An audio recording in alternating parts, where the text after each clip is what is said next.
Calling criminal action 19-71055, USA versus Alejandro Toledo Manrique. Counsel, please state your appearances for the record. Joseph Rosanello, appearing specially for the defendant, Mr. Manrique, who is present. Good morning.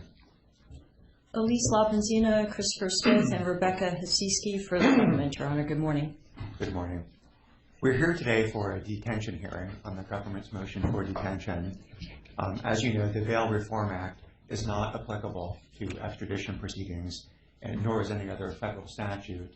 The standards that's developed for detention is under federal common law, in which the presumption in an extradition proceeding is to detain the defendant so that the United States can fulfill its treaty obligations. Bail is possible, of course, but the burden is on the extraditee to prove that he is not a danger to the community or risk of flight, and that there are other special circumstances that may warrant release. Having said that, I'm going to proceed procedurally in the normal way that we do with detention hearings. We've done that already with having the defendant be interviewed by pretrial services and having the parties in the court be provided with a bail report, and now I'm going to proceed by proffer in the way that we normally do. Have both sides received the bail report? Yes, Your Honor. Yes, Your Honor. Okay. It's the government's motion. Please proceed. Your Honor, the government agrees with the court's summary. The Bail Reform Act does not apply because this is not a criminal matter. The case law does allow, as Your Honor just described, that the court can make a finding of risk of flight and that the absence of special circumstances would warrant his detention pending the resolution of the extradition proceedings. The government submits that Mr. Toledo presents a significant risk of flight and that there are no special circumstances present in this case. As the pretrial services report reflects, Mr. Toledo has no ties to the United States beyond his wife and daughter, and we have no information present in the report relating to the daughter. Significantly, he rents his residence in the Northern District of California. He has some sources of income based on work that's not specifically tied to the Bay Area, and he has no other ties to the United States. Mr. Toledo has access to presumably significant amounts of money as detailed in the extradition request, and also based on information that we have, he had a significant amount of cash in his house at the time he was arrested, and there's a large amount of money, over $1 million, which is unaccounted for at this time. Mr. Toledo has a history of extensive foreign travel as recently as 2017. The pretrial services report reflects travel in 2015, 2016. His Peruvian passport, which has just expired, does in fact reflect travel going through 2017. And he has a number of ties outside of the United States. He has ties to Peru, where he has a number of family members, and he has political connections as a result of his being the former president of Peru. Well, the ties to Peru aren't really a problem because we don't care if he flees to Peru. Correct.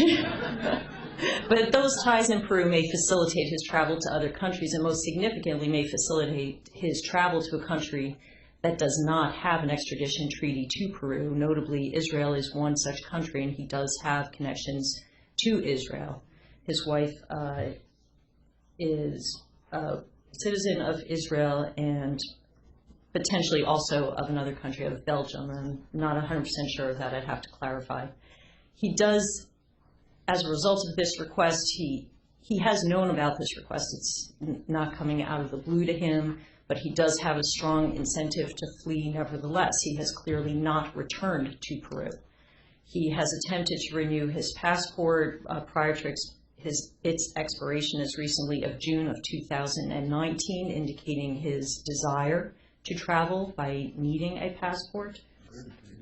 And as a result of all these factors, in addition to what's set out in the pretrial services report, we submit to the court that he does present a significant risk of flight. Now, if we shift to look at the special circumstances. Before we move to that, but I do want to hear about that, I understand from the pretrial services report that when the FBI searched his residence following his arrest, they found $40,000 in cash in a suitcase? That is my understanding, yes, Your Honor. I don't have any documentation of that yet, but that is what I learned from speaking with one of the agents. Okay. based on statements that Mr. Toledo has made to other authorities over the years, he was earning pension money, royalties from his books amounting to significant amounts of money as well. I can't say where that cash came from specifically at this time. It's more that if there's a large chunk of cash in a suitcase, that suggests perhaps a contingency plan to go somewhere. That could be an interpretation, yes, Your Honor. Okay. But again, I don't have any more detail at this time, but I will attempt to learn more about how it was found and exactly where it was. Why don't you turn that to the special circumstances? So with respect to special circumstances, that is unique to extradition cases, and therefore that's not presented in the pretrial services report because that's not a factor that would specifically be considered under the Bail Reform Act.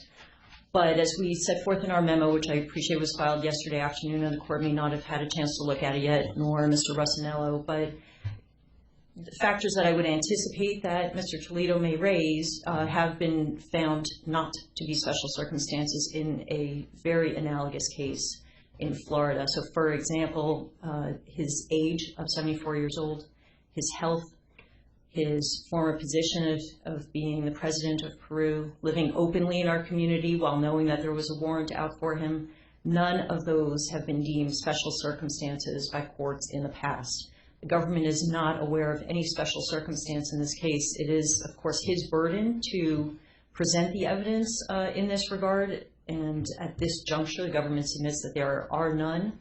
And based on all the factors that have been set forth in the pretrial services report, which go towards risk of flight, the government doesn't believe they can be mitigated in any way, given the number of risk factors here and the absence of special circumstances. The government submits that he should be detained, as is the presumption in these cases under case law and as the statute contemplates, until the resolution of the extradition proceedings.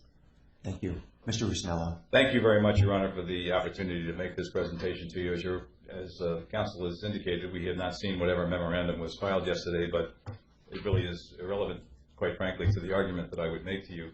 I think that while we hear a little bit about who this person is,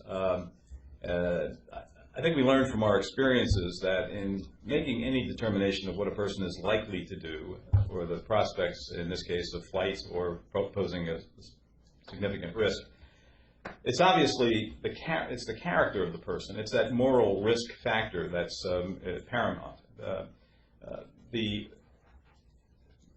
Whether or not Mr. Toledo has lived in the area for some period of time and so on is of some significance. But if you look at who he is and how deeply those ties of who he is merge with this district, I think you'll see that he spent, quite frankly, during his adult life, as much time in Northern California as he spent in Peru.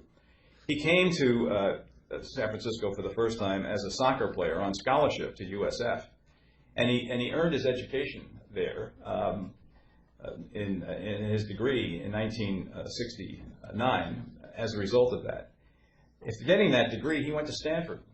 He went to Stanford for 6 years in Palo Alto, where he graduated with a PhD, and has over maybe the last 25 years, he spent at least half of that time in San Francisco, in the Bay Area, and the rest of it back in Peru or on the road, basically hawking his book. I have a copy of it here, The Shared Society, which is a product of his work at Stanford as a senior fellow between 2012 and 2015.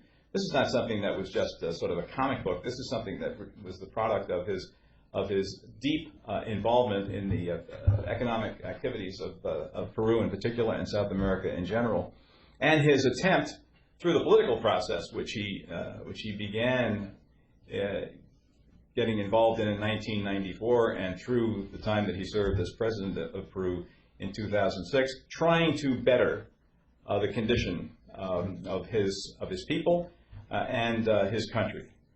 And I think that the record will show, I mean, it would demonstrate that it's the commitment that he made to his people, it's the commitment that he made to his constituency, as it were, people who are interested in the betterment of the society in South America, that when he came back to San Francisco, into the Bay Area, in 2016, it was specifically for the purpose of, again, rejoining Stanford as a senior fellow to complete a second work on the same area, a book that has not yet been published. And that a lot of the travel that we hear about is not travel for nefarious purposes, but basically in promotion and in a quest of further information about those subjects that are so dear to him. So the fact that he's a traveled person and the fact that he has spent time in and out of the Bay Area is of significance because it demonstrates that his commitment throughout his life has been in the course of the sort of improving conditions in Peru and improving the understanding throughout the world of how things are doing there. When he was president in Peru, the economy in Peru significantly improved. In 2005, I think the increase was 5.6% GDP. In 2006, it was 8%, rather remarkable. The imprimatur for his book comes from people like Bill Clinton and others who would say what a remarkable turnaround he performed there. But when you think about what it took for him as an indigenous person, an Indian ancestry, in Peru, a country that, like so many in South America, was gripped in the throes of authoritarian rule. In the case of Peru, the Fujimoras, what he had to endure in terms of personal threats to him and to his family in order to attain the position of president, and how he stood by that in spite of all of the threats to him. You get some measure of why this gentleman is not just a person, but an extraordinary person who is deserving of more than consideration of whether or not he's just a set of numbers. Let me just say that I agree with that. He's certainly a very accomplished individual. And I think that says a lot for perhaps why we're here in terms of why he would be the subject of this kind of persistent effort. I mean, remember, I think the complaint itself says that this is a process that started in about February 19th of 2017, which it answers the question of whether or not he's a fugitive, because he was here in 2016. Resuming his studies at Stanford long before there was any effort to sort of initiate any criminal investigation. He was here openly, he was here legally, he was lecturing at Stanford, he was out in the open, not hiding from anybody. Thank you. And I would say that in addition to the question of his character and the links to the Bay Area, which I think we've demonstrated pretty conclusively here. One of the things that's most remarkable, and I think the court can take this into account in considering whether or not let's say the exercise, this extradition exercise, is likely to be productive and result in an extradition, is to look at whether or not there's a particular flaw even in the process. Is there something about what's brought us here that we can look to that suggests that there has been either an attempt by the Peruvian government to not act with full disclosure, or perhaps some attempt to corrupt the system itself? Each treaty that the United States has with each country is different, and each one needs to be examined scrupulously with a strict constructionist approach. The treaty between Peru and the United States specifically requires that there be a charging document, that there be a charge that's issued by the Peruvian government. What we have in this case is we have an investigative magistrate. Now, I'm not suggesting that that's of the same level of deportment as Your Honor. I mean, I don't think it is. I think it's more like in the European systems where an investigative magistrate is that. He's basically almost like a one-man grand jury. But an investigative magistrate in this case is the one who authorized the provisional arrest warrant. And we're not saying that he doesn't have the authority to do that under Peruvian law. He may well.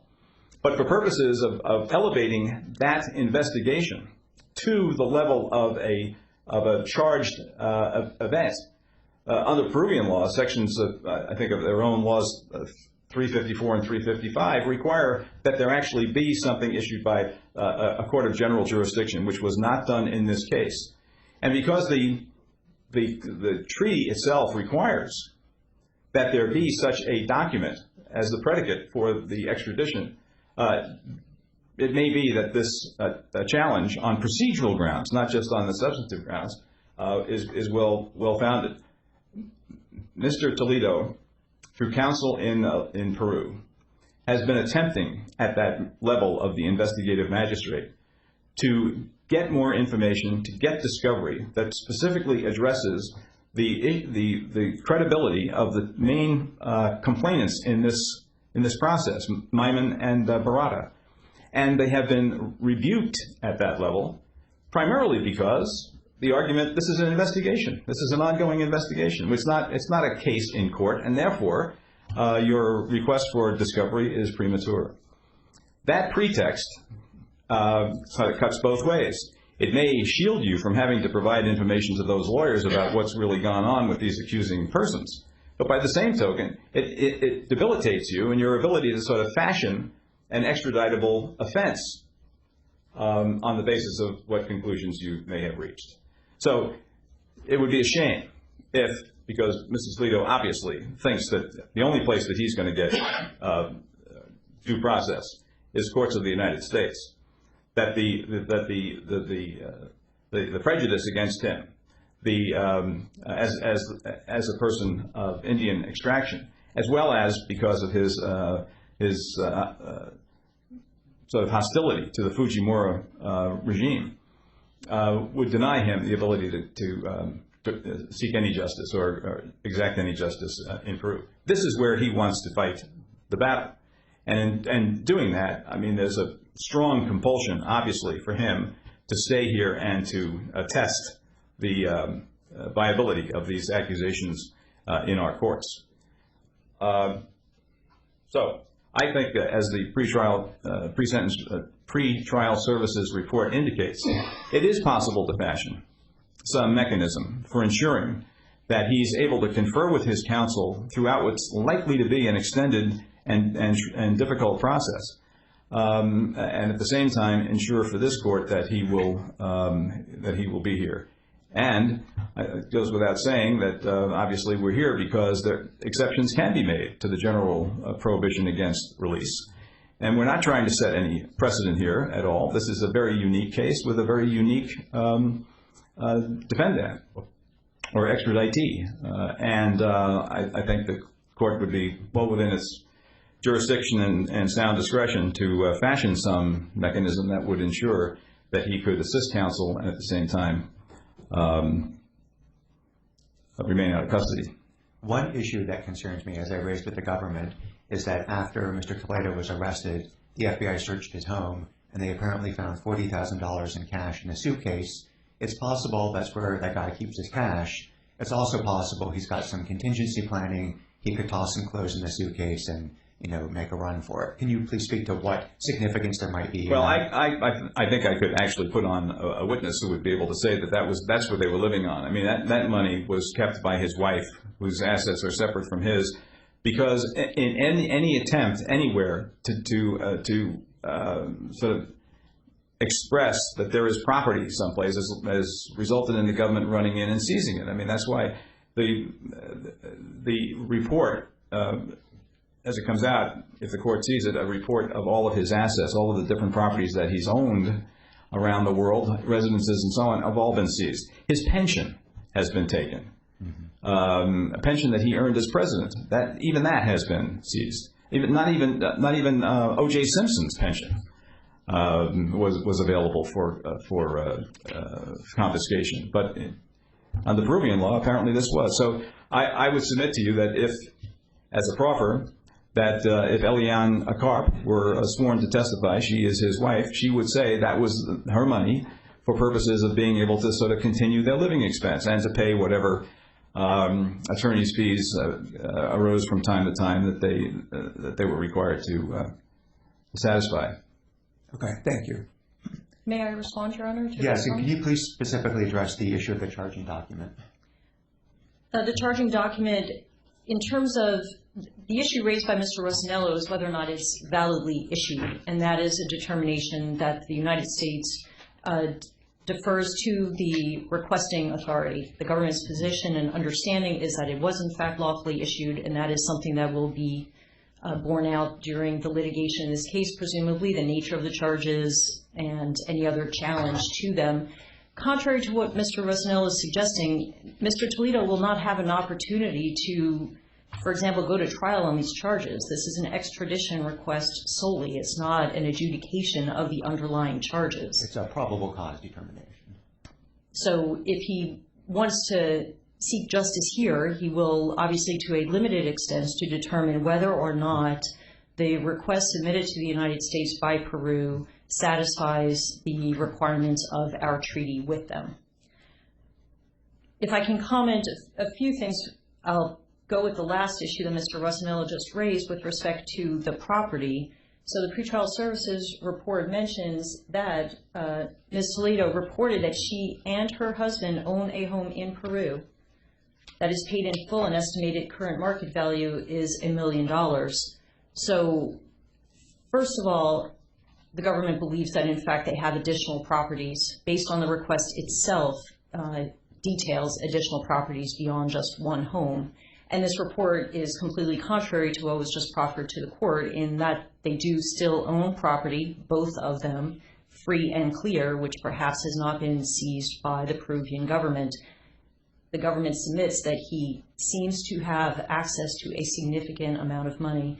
With respect to the issue of whether or not he's a fugitive because he was in the United States when the arrest warrant was issued, he is nevertheless still considered legally a fugitive. He is in the United States. He has consciously chosen not to return to Peru to face the charges, and in fact he has not traveled internationally since the issuance of that arrest warrant. So notwithstanding all his prior travel, he's purposely not traveled now. The government argues that he hasn't traveled because he has known there's a warrant for him. He does not want to return to Peru.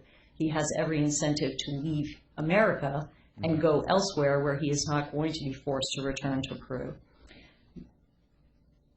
Mr. Rosanello has largely argued that Mr. Toledo's good character, his history and the work he did for Peru are reasons why he should grant bail, and the government is not going to contest or comment on what he has said. The point is that none of those factors are special circumstances. He has not met his burden as required under the case law to prove to this court that there are special circumstances warranting his release on bail. Every other defendant in a case, Mr. Toledo is considered a fugitive, not a defendant in a criminal case here. Every person who is detained has access to their lawyer. That simply cannot be the basis for being released pending the extradition hearing.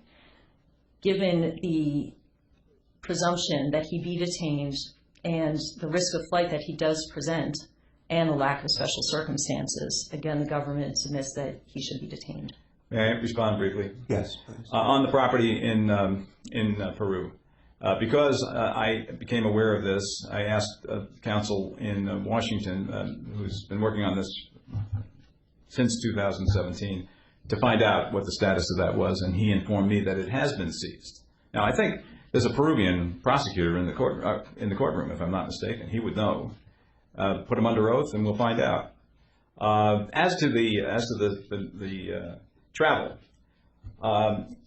Knowing that Interpol may well have acted on the investigative magistrate's issuance of the provisional arrest warrant in 2017, Mr. Toledo would have been a fool to have tried to travel to countries where he was to make a speech or to attend a conference or whatever, to be detained and arrested and have to face the authorities in a country which didn't respect his rights nearly as religiously as we did.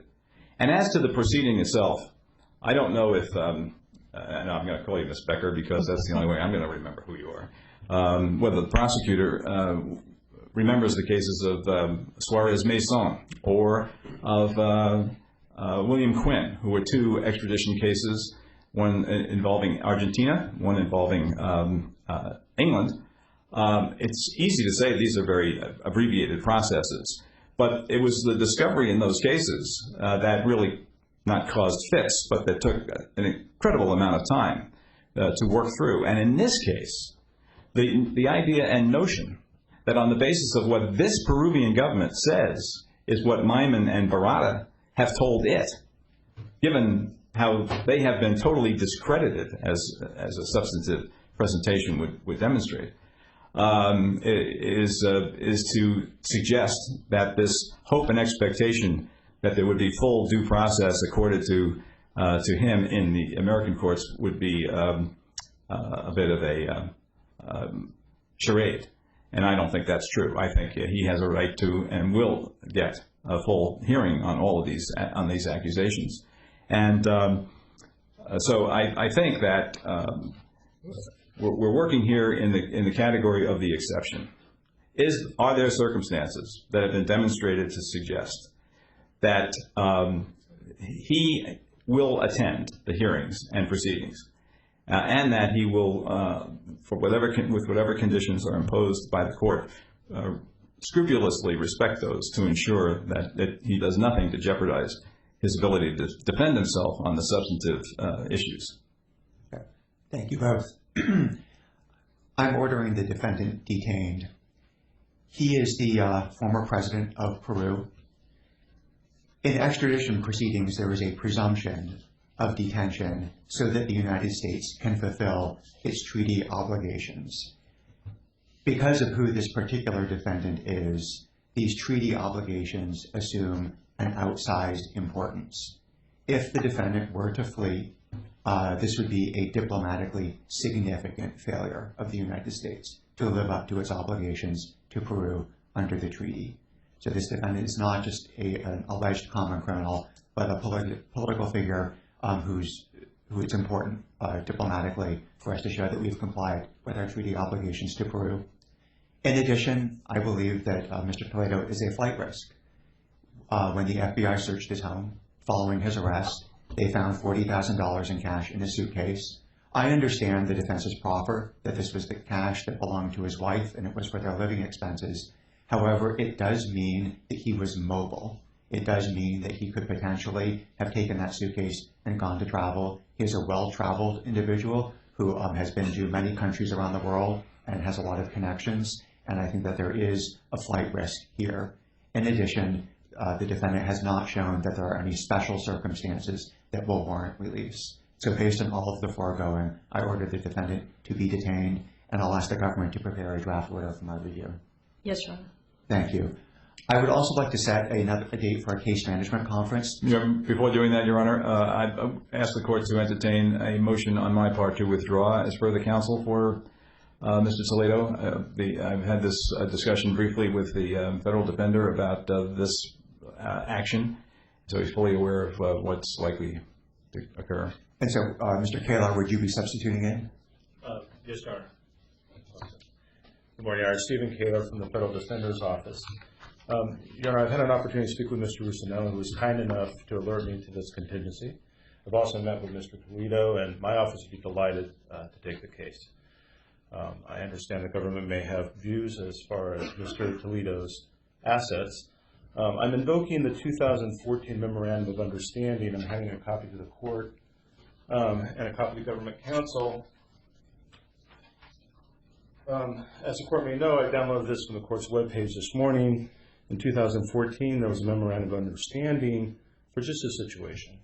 And the government agreed to provide discovery relating to financial assets before there's a determination of agency and for my appointment. And I'm confident government counsel will comply with that memorandum. I would propose the following. I would propose we return before Your Honor on the 24th for status. I would ask that my colleague, Graham Archer, be noticed as lead counsel in the case. Oh, I'm not here on the 24th. How about the 26th? Is that the Friday? That would be fine, Your Honor. And, Your Honor... Excuse me, would you expect me to be here on that date? Because Sorry, I'm going to grant your motion to withdraw.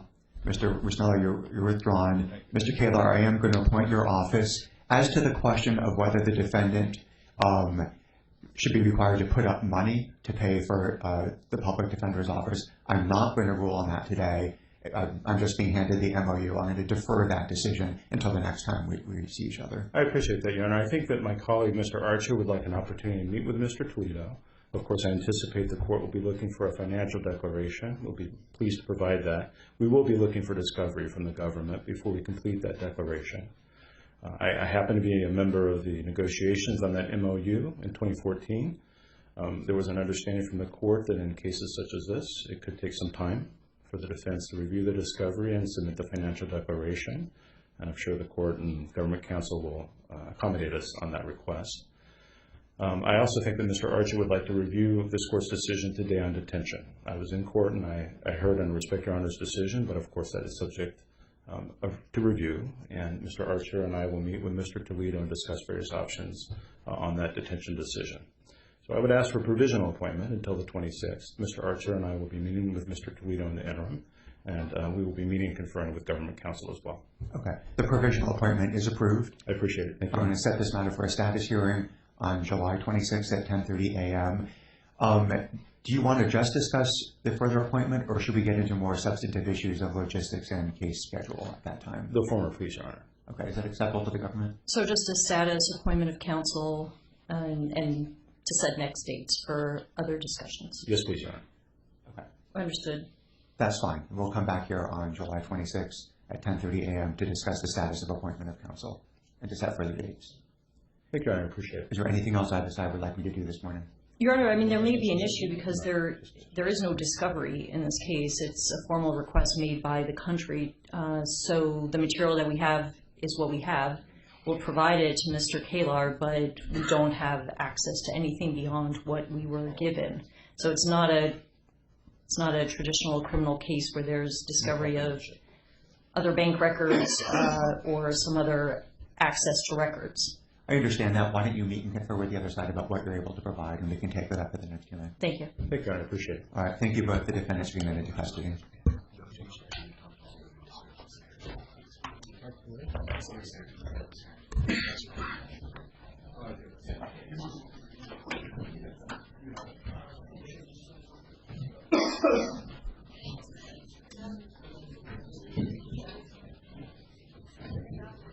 We're going to need Mr. Blackburn next.